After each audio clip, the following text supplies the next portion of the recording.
Jemaah subuh yang Allah muliakan, alhamdulillah kita bersyukur pada Allah Subhanahu wa taala.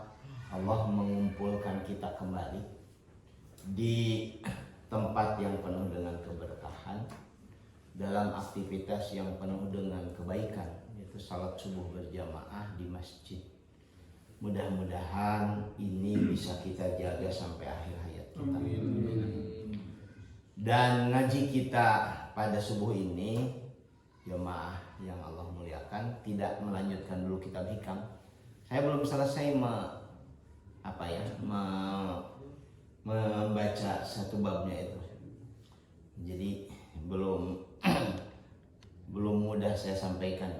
Kita akan ngaji sejenak tentang hal yang harus kita hadapi, yaitu mempersiapkan kematian. Atau mungkin ada bapak-bapak yang sudah siap? Saya harus Sip, dasar. Karena siap tidak siap juga pasti. Antrian yang pasti hitungannya itu cuma kematian. Antrian sembako boleh jadi kehabisan. Antrian jabatan sangat terbatas. Antrian apapun bisa jadi orang ketinggalan. Walaupun sudah berdesak-desakan paharu-paharu. Cuma antrian kematian yang pasti, dan banyak orang tidak berdesak-desakan. Mundur-mundur sopek tipayun. Tapi ini tafsir tentang mempersiapkan kematian. Jadi mudah-mudahan lewat ngaji kita ini, dan ini kemarin saya sampaikan di satu komunitas, komunitasnya itu komunitas SMA 2 tahun 64. Jadi kebayang usianya 80-an ya. Manis itu. Kita lihat ayat yang jadi kajian tafsir kita. A'udzu billahi minasyaitonir rajim. Qul ya ayyuhalladzina hadu in za'amtum annakum awliya'u lillahi min dunin nas fatamannawul mauta in kuntum shadiqin. Katakan olehmu Muhammad, hei orang-orang Yahudi, in za'amtum annakum awliya'u lillah, jika kalian yakin sebagai orang-orang yang dikasihi Allah, awliya'u lillah, min dunin nas, dibanding manusia yang lainnya. Karena orang Yahudi itu bapak-bapak sampai hari ini menganggap mereka adalah bangsa terbaik dibanding semua bangsa di dunia. We are the chosen people. sombong kan? Selain sombong, memang mereka punya landasan teologis yang sangat-sangat kuat. Dalam Al-Quran saja diabadikan. Inni faddaltukum 'alal 'alamin. Ada 2 ayat bunyinya seperti itu. Ini sungguhnya aku Allah faddaltukum, menjadikan kalian unggul 'alal 'alamin, atas semua bangsa di dunia. Jadi bukan klaim omong kosong. Jadi klaim betul. Hanya masalahnya adalah anugerah Allah kepada mereka sebagai bangsa terbaik itu ketika mereka selalu ditemani para nabi dan melaksanakan ajaran para nabi. Ketika itu tidak dilakukan, maka Al-Quran itu kan memberikan penegasan kepada mereka bahwa mereka akan mengalami 2 kali azab di muka bumi, diusir dan lain sebagainya. Ini adalah dialog, ini tafsir, saya akan dulu ayatnya. Fatamannawul mauta, maka silahkan berharap kematian. In kuntum shadiqin, jika klaim kalian itu benar. Klaim apa yang mereka miliki tadi? Mereka menganggap dirinya paling dekat kepada Allah. Dari 124.000 nabi dan rasul, bapak-bapak yang Allah muliakan, mungkin lebih dari 100.000 nabi itu adalah orang-orang Yahudi. Karena itu saya wanti-wanti pada santri terutama, jangan menghina orang Yahudi secara keseluruhan, karena mayoritas nabi itu orang Yahudi. Dari Nabi Muhammad mungkin gak ada masalah naik ke atas. Nabi Isa, Nabi Yahya, terus Nabi Musa, Nabi Daud, Nabi Sulaiman, terus sampai kepada Nabi Yakub yang merupakan cikal bakal klan Yahudi. Itu Yahudi semua. Israel ya. Israel itu sebutan kepada Yakub asalnya, Nabi Yakub. Israel itu kan dua kata dalam bahasa Ibrani, sepengetahuan saya, Isra dan Eli. Isra itu adalah hamba, Eli itu Tuhan. Sehingga Israel itu kalau diterjemahkan dalam bahasa Arab jadi Abdullah, hamba Allah. Karena itulah semua anaknya Nabi Yakub, 12 orang itu yang jadi 12 klan Yahudi, itu disebut dengan Bani Israel. Itu jadi bahasa Arab Bani Israelnya. Kalau Israelnya tadi bukan. Karena itu Bani Israel kan dalam bahasa Arab. Bani itu artinya keturunan Israel. Sampai nanti kiamat, merekalah yang akan punya peran besar dalam kehidupan. Kalau tidak jadi peacemaker, mereka jadi troublemaker. Seperti yang sekarang kita alami. Pada masa Nabi di Madinah, Bapak yang Allah muliakan, karena di tafsir ada penjelasan sebab nuzul dan sebagainya. Di antara komunitas yang sangat berpengaruh dan tidak mendukung Nabi secara teologis, secara akidah, karena menganggap tidak sah kenabian Muhammad SAW itu adalah bangsa Yahudi di Madinah. Terus menerus mereka merongrong dengan berbagai cara. Dan salah satu klaim yang mereka ini kan, karena kami adalah orang-orang yang dekat dengan Allah, auliyaulillah, waliyullah. Karena itu dalam ayat ini secara eksplisit Nabi diperintahkan untuk ngomong sama mereka, ya ayyuhalladzina hadu, hei orang-orang Yahudi, kalau benar kalian yakin dekat dengan Allah dibanding manusia yang lain, silakan meminta kepada Allah supaya segera mati. In kuntum sadiqin, jika kalian benar-benar dengan klaim yang kalian sebutkan tadi. Kan banyak di antara kita juga yang merasa kayaknya dekat kita sama Allah, tapi pamititah maut ma'alim. Nah bapak can maut kayaknya ibetah di dunia. Walaupun semua hal yang dia alami dalam hidup itu sebetulnya tidak lagi menyenangkan, tapi itulah dunia. Dunia itu kan membuat orang senang. Kemudian lanjutan ayatnya, wala yatamannaunahu abadan bima qaddamat aydihim wallahu alimun bizzalimin. Dan mereka sama sekali tidak menginginkan kematian abadan, selamanya. Kalau bapak-bapak ditanya satu-satu, yang maut, yang hirup jawabannya hanya 1, 2, mungkin 0,000 sekian persen yang ingin segera mati. Semuanya ingin hidup. Nuseur hutang, hese keluar imah, anggar hayang hirup. Padahal kan keluar rumah susah, tagih itu. Yang semua penyakit ada pada dirinya juga tetap ingin hidup dan lain sebagainya. Abadan, kalau bisa selamanya, tong maut. Dan sekarang sedang dilakukan oleh banyak orang-orang super kaya di dunia yang membiayai riset private di bidang kedokteran untuk sampai nanti pada satu kesimpulan secara medis bagaimana caranya orang bisa tetap muda dan tidak mati.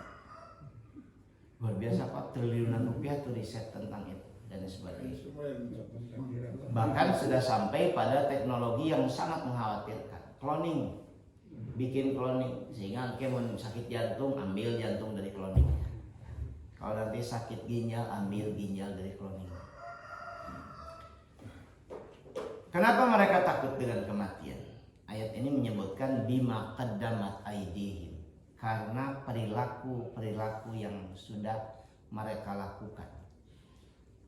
Hampir sering sekali kalau saya ngobrol dengan banyak orang, terutama di pengajian ibu-ibu, kenapa sih takut dengan kematian?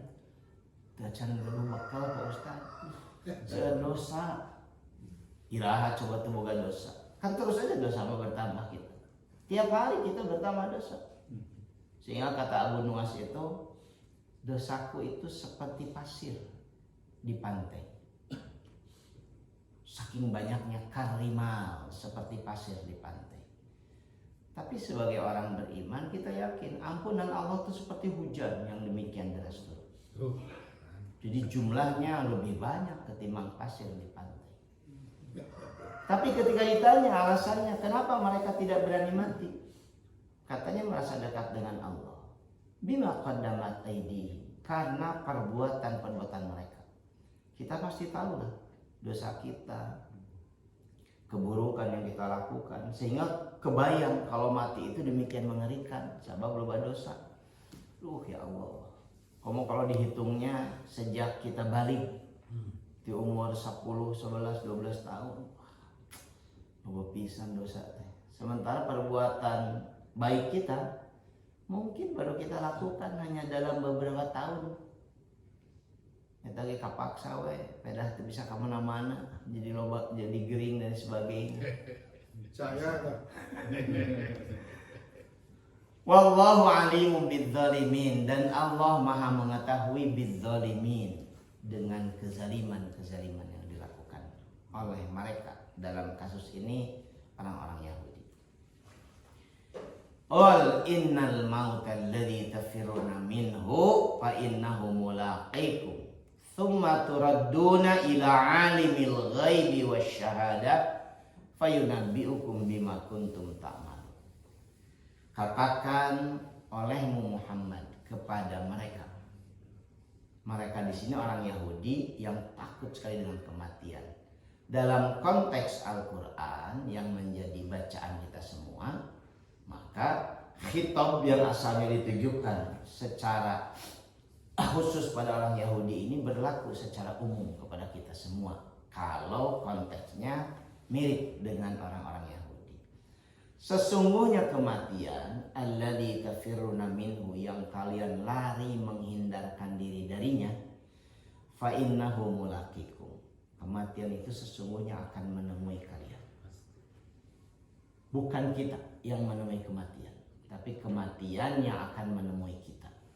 Bukankah banyak orang yang dijemput kematian dalam kondisi yang penuh dengan ketidaksiapan? Penuh ketidaksiapan. Adik saya tuh punya supir, Pak. Sudah berhenti sebetulnya, sudah 1 tahun berhenti, tapi masih sekali-sekali sering diminta untuk membantu.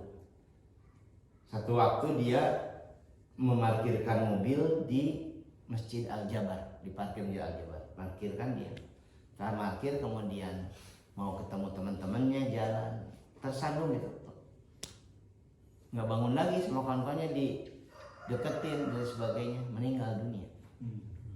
Kemarin saya cerita sama Bapak, ada kawan yang meninggal dunia ketika sedang nyetir mobil menuju Rancabuaya di daerah Cukur.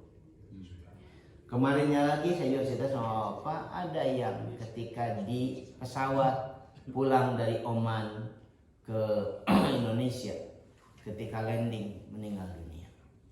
Kematian itu akan menemui kita.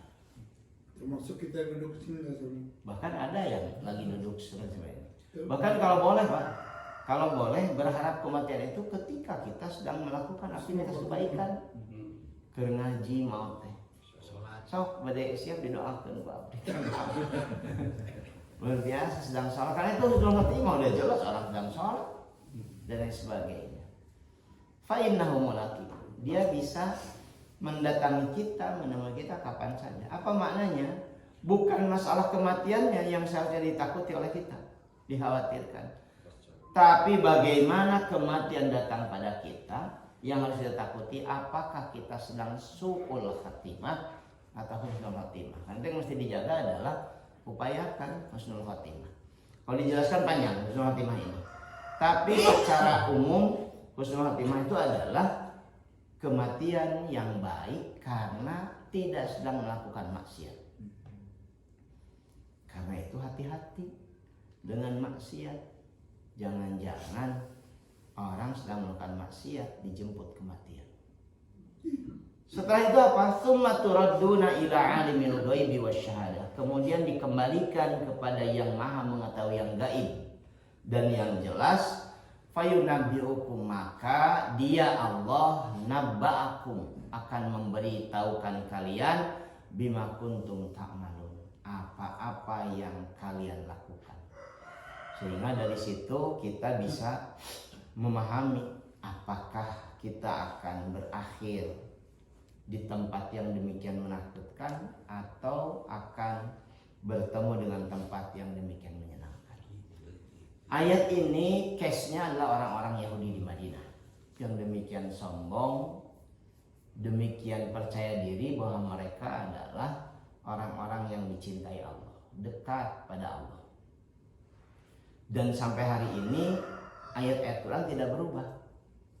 Kalau orang Yahudi itu ditanya oleh kawan-kawannya sesama Yahudi ketika mereka melakukan keburukan kepada orang-orang di Madinah, orang-orang Arab, nipu misalkan, berbuat curang, diingatkan oleh orang Yahudi yang lain, mereka menjawab dalam Al-Quran direkam, gak apa-apa nipu orang Umi, gak apa-apa nipu orang Arab mah. Sama seperti orang-orang Yahudi dalam tanda kutip masa kini, ketika kemudian melakukan keburukan pada orang-orang di luar kita, orang-orang katakanlah yang berbeda dengan kita. Nah, ditipu Cina, baik Cina malah nipu orang kafir jangan tahu. Itu jawaban orang Yahudi masa kini. Dan ketika kemudian ditanya oleh kawan-kawannya dalam Al-Quran, orang Yahudi itu kan tetap nipu mah dosa. Kata mereka, benar Pak, kata mereka, kalaupun dosa kita tetap akan masuk surga, paling sakedeung ka neraka. Itu keyakinan orang Yahudi masa lalu yang dianut oleh orang Yahudi masa kini. Merasa paling benar. Kan di kita gitu, orang Yahudi masa kini gitu. Tuh orang mah orang Islam bakal masuk surga. Kan mana nipu wae, korupsi, sakedeung ka neraka. Luar biasa itu, saking kenal orang dalam di sana sampai punya keyakinan begitu dan sebagainya. Ini bagian penting untuk memahami bahwa Yahudi dalam Al-Quran yang kalau disebut hadu itu biasanya adalah menyiratkan perilaku buruk yang bisa jadi diadopsi oleh kita, sehingga ayat-ayat ini jadi relevan dengan kita. Jangan-jangan yang merasa dekat dengan Allah itu kita, bukan Yahudi.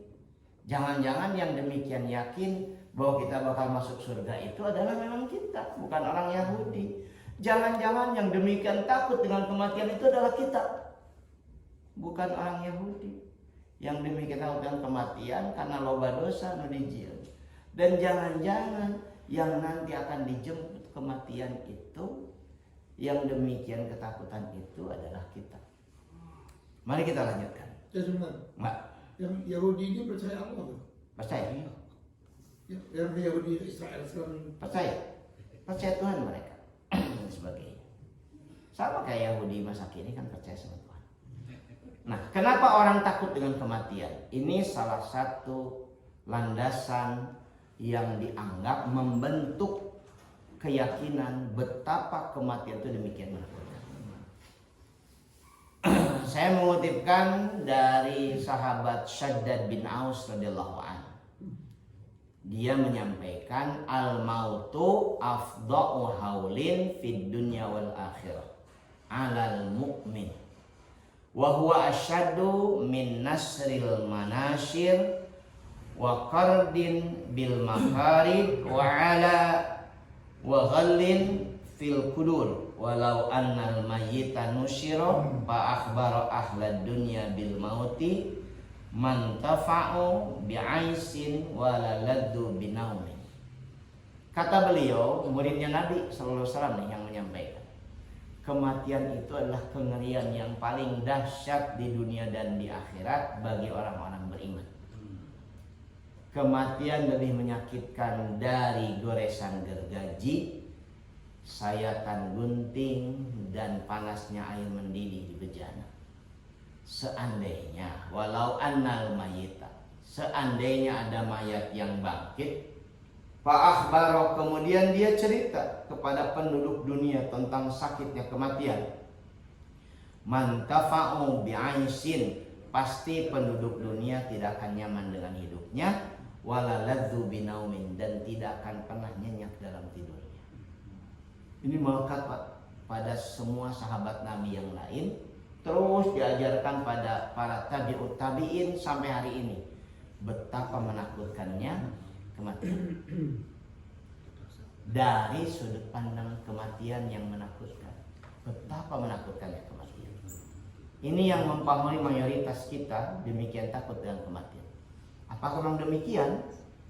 Inilah pentingnya kemudian ngaji. Karena kalau informasi ini didapatkan hanya satu sisi, satu aspek, kematian demikian menakutkan. Wajaat sakratul mauti bil haq dzalika ma kuntu minhu tahid. Dampaknya kemudian akan datang sakratul maut bil haq dengan sebenarnya. Dzalika ma kunta minhu tahid, dan itu yang kalian selalu lari darinya. Sieun duh kumaha tuh mun maut makanya can gaduh bekal. Pernah nih ada obrolan, katanya dalam literatur itu obrolannya antara malaikat dengan seseorang yang dekat dengan Allah. Ditanya, kapan kau akan siap kematian? Nanti kalau anak-anak sudah nikah semua. Udah nikah semua anaknya, datang nih malaikat. Kapan kamu siap mati? Ini nanti kalau cucu-cucu sudah gede sebagainya. Cucunya segera datang lagi. Kapan engkau akan siap mati? Nantilah mungkin cucu-cucu sudah nikah dan sebagainya. Kesimpulannya adalah kita tidak pernah siap. Coba aja tanya sama diri kita masing-masing. Kapan coba kematian siap? Kayak Pak Ustaz, mun baru dakes ageng, geus tenang mapan, tenang abdi teh mun ninggalkeun dunya teh. So, kalau betul, nanti saya sampaikan sama malaikat maut itu si bapak itu siap. Dalam hati takut sih. Semua kita takut. Nah, karena itu penting saya jelaskan bahwa ada banyak aspek lain yang akan membuat kematian itu tidak selalu menakutkan. Mari kita lihat. Menjelang kematian, Bapak-bapak, ini upaya tadi kan judul ngaji kita mempersiapkan kematian. Supaya kematian itu tidak demikian menakutkan dan kita bisa bertemu dengan kondisi yang diinginkan, yaitu husnul khatimah. Maka jelang kematian lakukan seperti yang diajarkan oleh Al-Quran lewat kisah Yakub alaihissalam, induk nenek moyang orang Yahudi, Yakub alaihissalam. Wa wassa biha Ibrahimu banihi wa Yaqub ya baniya innallaha astafa lakumuddin fala tamutunna illa wa antum muslimun, dan telah berwasiat tentang kematian Ibrahim banihi wa Yaqub, Nabiullah Ibrahim dan anak-anaknya, dan Yakub. Yakub ini cucunya, putra Nabiullah Ishak alaihissalam. Jadi kalau disanadkan Yakub bin Ishak bin Ibrahim alaihissalam. Bagaimana wasiatnya? Ikutin ini Pak. Inilah yang jadi tugas kita supaya kematian itu tidak terlalu menakutkan. Ya baniya, wahai anakku sayang, innallaha astafa lakumuddin, sesungguhnya Allah sudah memilihkan bagi kalian, bukan yang lain, bukan kita. Allah sudah memilih bagi kita ad-din, agama yang kita anut sekarang. Fala tamutunna illa wa antum muslimun, jangan sekali-kali mati kecuali dalam keadaan memeluk Islam.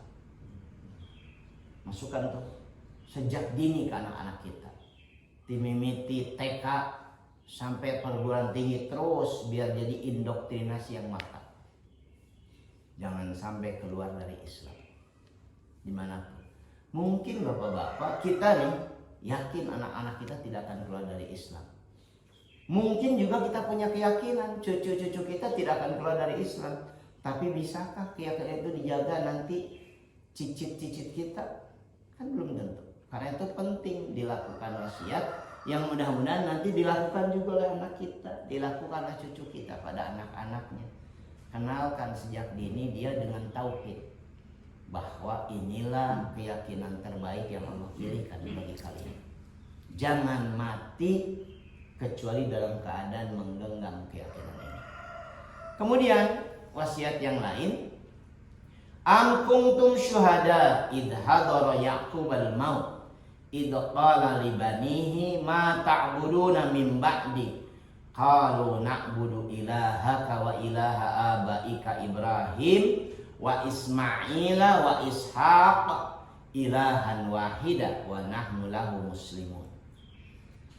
Apakah kalian menyaksikan ketika Yakub sudah dekat dengan kematian?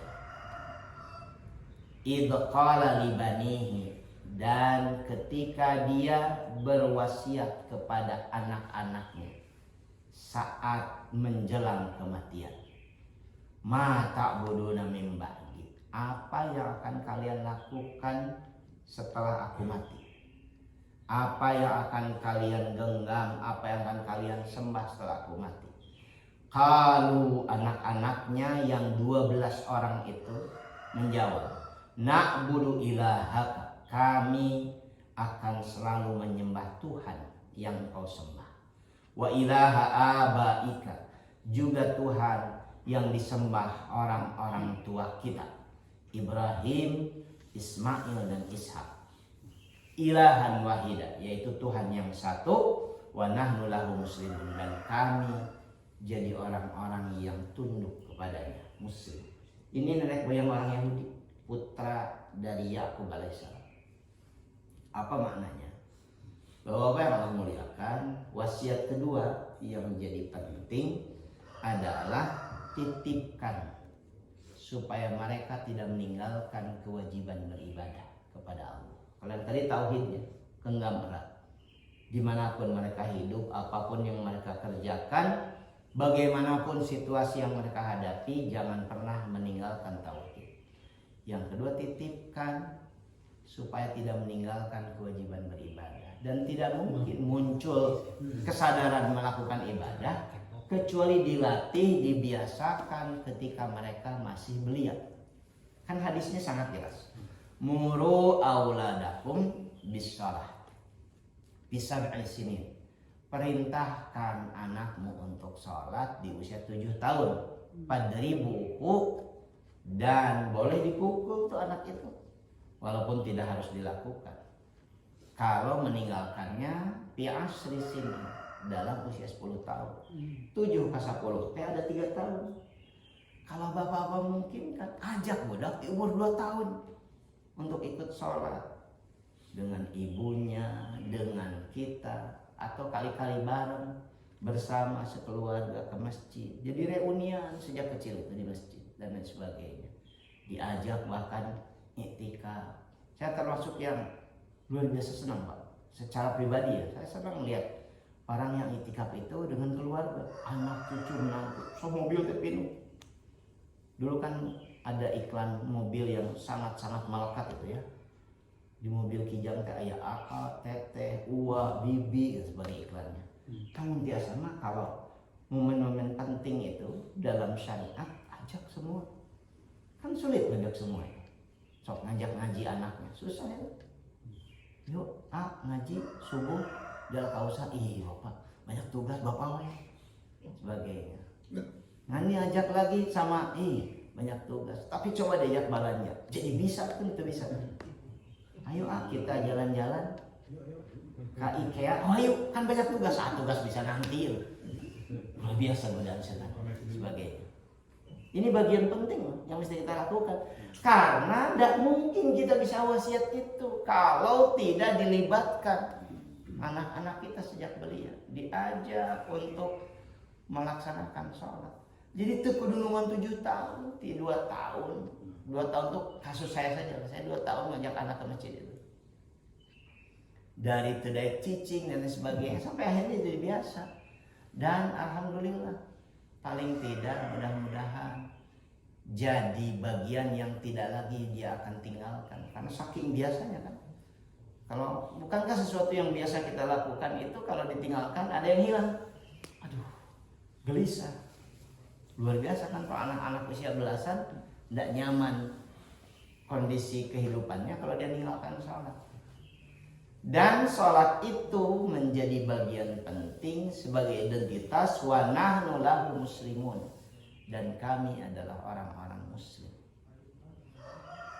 Kalau ini dilakukan menjelang kematian, kemarin saya ditanya, emang hafal tuh itu jelang kematian? Hafal tuh. So, bapak-bapak tanya, kita hafal. Emang jauhkannya gitu hirupnya? Kamu yang usianya sudah sangat lanjut, hafal bahwa kita tidak akan lama lagi. Artinya apa? Inilah yang kemudian disebut dengan idh hadara yaqubal maut. Ketika maut itu sudah dekat, segala karasa, nyeri sirah, nyeri dada, nyeri beteng, nyeri tukur, wah segala karasa. Saya Dahar sudah segala teu enak, anu ieu hese, nu ieu hese. Perbanyak wasiat. Boleh Pak wasiat Pak sama anak istri. iya udah. Mobil nu ieu ka Ustaz Asep boleh itu. Itu kan Hutang-hutang itu. nah, akhirnya kalau itu terjadi, Bapak-bapak yang Allah muliakan, kalaulah kematian itu menemui kita, insya Allah kita akan ditemui kematian penuh dengan kerelaan dan kepasrahan. Bayangkan ya, renungkan ayat ini. Ya ayyatuhan nafsul mutmainnah irji'i ila rabbiki radiyatan mardiyah fadkhuli fi ibadi wadkhuli jannati. Wahai jiwa-jiwa yang sudah tenang, yang sudah berhasil mengendalikan nafsunya, irji'i, ayo sekarang waktunya pulang. Ila rabbiki radiyatan mardiyah, pulang ke hariban Tuhanmu radiyatan mardiyah. Tuhanmu ridho dengan kepulanganmu dan engkau juga ridho dipanggil pulang. Karena Tuhan manggil, kita tidak ridho, yang terjadi adalah pemberontakan. Mau maut ayeuna, pemberontakan. Oh, sakaratul mautnya demikian mengerikan. Pemberontakan terjadi. Tapi coba kalau kita ridho, ya Allah nyanggakeun. Inni wajjahtu wajhiya lilladzi fataras samawati wal ardh hanifan muslimah wa ma ana minal musyrikin. Itu kan komitmen kita, diucapkan oleh sebagian kita setiap salat. Saya hadapkan, artinya saya relakan semua yang akan kau lakukan padaku. Sehingga nanti ujungnya adalah inna sholati wa nusuki wa mahyaya wa mati lillahi rabbil alamin. Sesungguhnya salat yang kulakukan, wa nusuki ibadah-ibadah lainnya, wa mahyaya hidup yang kujalani, wa mamati kematian yang akan kujalani, lillah terserah Gusti Allah. Mangga. Fadkhuli, Allah yang manggil, silahkan engkau masuk fi ibadi, berkumpul dengan hamba-hamba yang lebih dulu menghadapku. Wadkhuli jannati, dan silahkan kau masuki taman-taman yang menyenangkan bagimu. Masa enggak menyenangkan kematian kalau panggilan seperti ini? Sayangnya ayat seperti ini tidak kita rasakan memanggil kita. Sehingga tadi ngeri. Bapak irarek mau teh atuh ulah ayeuna Pak Ustaz. Coba kalau manggilnya seperti ini dan kesadarannya masuk. Wallahi mumpung di masjid, besok lusa kita mati enggak apa-apa. Allah memanggil kita, ayo pulang ya. Capek hidup di dunia itu. Dikejar-kejar ambisi terus-menerus yang tidak pernah berhenti. Umur makin tua, tapi nafsu tidak makin tua. Nafsu kan tidak pernah mengenal umur. Terus ya mobil anyar pameran, hayang nempok, hayang test drive, hayang nyobaan. Nanti ada janda baru, hayang kenalan. Luar biasa itu nafsu kita.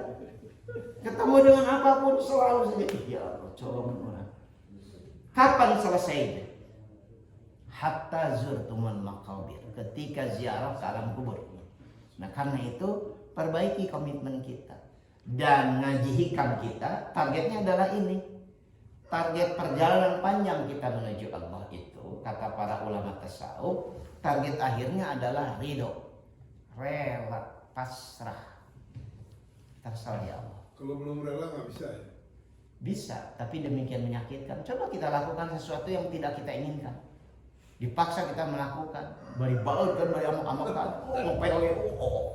luar biasa. Disuruh apapun, amok-amokan dan sebagainya. Coba kalau ridho, nyaman dilakukan. Dan kematian bagi orang-orang yang yakin bahwa itu adalah gerbang menuju kenikmatan Tuhan yang sejati, tidak lagi ditakutkan. Tidak berarti kemudian punya keberanian di atas rata-rata. Sok kurang payahan, yang pangnya aja Gusti Allah, nggak begitu lah. Sebagainya. Tapi ini adalah kematian yang tadi tema kita dipersiapkan. Kalau nggak dipersiapkan, kan pasti datang. Ilaha coba mempersiapkannya. Mungkin Pak Ustadz geus pensiun, emang bakal lebih ke pensiun umurnya? Mungkin komitos sadayana tenang, emang bakal semua tenang? Nggak akan pernah tenang. Gonjang-ganjing politik, gonjang-ganjing ekonomi dan sebagainya, apa akan pernah tenang? Karena itu persiapkan. Itu ngaji kita, Bapak yang Allah muliakan. Kalau ada yang mau menyampaikan pertanyaan, mau menyampaikan masukan, atau mau juga menyampaikan undangan, mungkin abdi enjing pakai itu bari mahut. Silakan. Sebagainya. Monggo. Ya. Mati itu kan akhir hayat itu semua bercita-cita menjadi orang yang meninggal dengan husnul khotimah. Di dalam gradasi ketakwaan itu yang menurut pengamatan saya ada 3 gradasi itu yang masuk husnul khotimah pertama. Saya 102 ayat Ali Imran takwa haqqa tuqati wal iman. Kemudian yang masuk dalam Taghabun 16 itu hanya apa sesuai dengan kemampuan. Ya. Ini bagaimana dalam perspektif husnul khotimah. Ini bahasan tersendiri sebenarnya panjang. Tapi yang jelas husnul khotimah itu akan terjadi kalau tadi saya sebutkan kita mempersiapkan kematian. Artinya apa? Hati-hati, jangan sampai menjalani hidup sembrono. Kamu geus sepuh dan sebagainya. Yang nyobaan karaokean. Naonan lah gitu. Kalau karaokean di rumah memang enggak, tapi tos we gitu. Jangan yang lain-lain dan sebagainya. Atau misalkan yang nyobaan sabu-sabu teh jiga kumaha penasaran. Cing atuh geus kolot mah. Artinya kita punya kesiapan supaya hidup tidak sembrono. Perbanyak. Seperti ini aktivitas ke masjid, ayeuna mah jenis salat berjamaah wae. 5 waktu ikhtiarkan. Kenapa? Bisa insya Allah. Itu kita artinya menjemput husnul khotimah. Dalam teknisnya husnul khotimah itu Nabi menjelaskan kurang lebih ada 12 kematian yang masuk kategori husnul khotimah dalam hadis Nabi. Tentu masih banyak, tapi 12-nya yang saya hafal. Misalkan mati karena sakit perut. Jangan menyepelekan nyeri beuteung, Pak. Aduh, nyeri beuteung maut. Insya Allah tuh kalau dia tidak maksiat meninggal husnul khotimah. Kenapa? Termasuk jantung ya. Saya lihat satu, meninggal karena sakit perut. Yang kedua meninggal di hari Jumat, Kamis malam atau hari Jumat, itu meninggal husnul khotimah. Yang ketiga meninggal karena jelas karena jihad fisabilillah, sedang berperang di Israel misalkan, di Palestina sebagainya. Yang keempat meninggal karena tenggelam, kebanjiran dan lain sebagainya sampai tenggelam. Yang keempat karena runtuhnya bangunan, ketimpa bangunan runtuh. Yang kelima karena ikut berjaga supaya aman, siskamling dan sebagainya. Yang ketujuh mati karena melahirkan bagi ibu-ibu dan sebagainya. Yang keenam kalau didetilkan satu demi satu termasuk meninggal dalam keadaan tidak melakukan maksiat. Enggak apa-apa sebagai dia tidak melakukan hal yang sangat luar biasa, tidak sedang sholat meninggalnya, tidak sedang puasa, tapi dia tidak melakukan maksiat, hidupnya baik-baik saja dan sebagainya, dia meninggal dalam husnul khotimah. Gimana dengan sakit jantung? Kalau dia sakit jantung dan meninggal dengan sakit jantungnya karena sakit jantungnya dia berikhtiar mengobati dirinya, itu kan bagian dari ikhtiar yang juga perintah Allah Subhanahu Wa Taala, insya Allah dia meninggal husnul khotimah. Jadi banyak cara teknis. Kamu ngiring pengawasan kieu, nyarande nundutan, bentar dulu. Enggak apa-apa itu kematian indah Pak sebagainya. Gitu ya. Ada lagi? Waktu kita sudah selesai. mudah-mudahan bapak-bapak urang sadayana kita semua diberikan kesempatan ini bisa mempersiapkan kematian dengan baik. Kita bertemu dalam husnul khotimah. Insya Allah kita sambung minggu depan. Mudah-mudahan bermanfaat. Aku qouli hada astagfirullah wa lakum. Subhanakallahumma wa bihamdika asyhadu an la ilaha illa anta astaghfiruka wa atubu ilaik. Assalamualaikum warahmatullahi wabarakatuh. Waalaikumsalam.